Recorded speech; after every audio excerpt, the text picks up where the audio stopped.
Social మీడియాలో post చేయడానికి correct time ఏది? దానివల్ల మీ రీచ్ ఎలా పెరుగుతుందో చూద్దాం. మీ పోస్ట్కి అనుకున్నంత రీచ్ రావట్లేదా? చాలామంది ఇదే ప్రాబ్లం ఫేస్ చేస్తారు. ప్రాబ్లం మీ కంటెంట్లో కాదండి, అసలు మ్యాజిక్ అంతా టైమింగ్లోనే ఉంది. Let's dive in.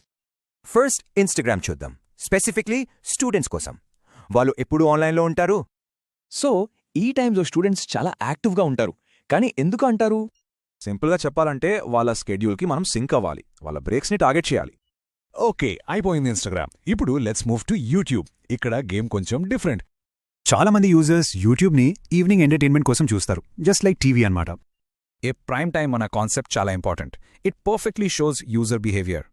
ఫైనల్గా లింక్డ్ఇన్ ఇదొక ప్రొఫెషనల్ ప్లాట్ఫామ్, సో స్ట్రాటజీ కంప్లీట్గా మారిపోతుంది. ప్రొఫెషనల్స్ వాళ్ళ వర్క్ డే స్టార్ట్ చేసే ముందు లేదా లంచ్ బ్రేక్స్లో లింక్డ్ఇన్ చెక్ చేస్తారు. చూడండి, ఈ చార్ట్లో మార్నింగ్ ఎంగేజ్మెంట్ హై ఉంది, ఈవినింగ్కి డ్రాప్ అయిపోతుంది. It's so clear.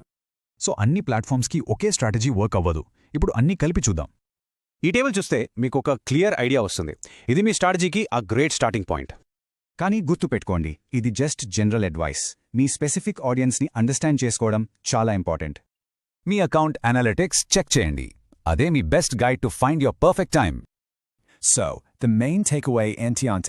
Think like your follower. Just think about it.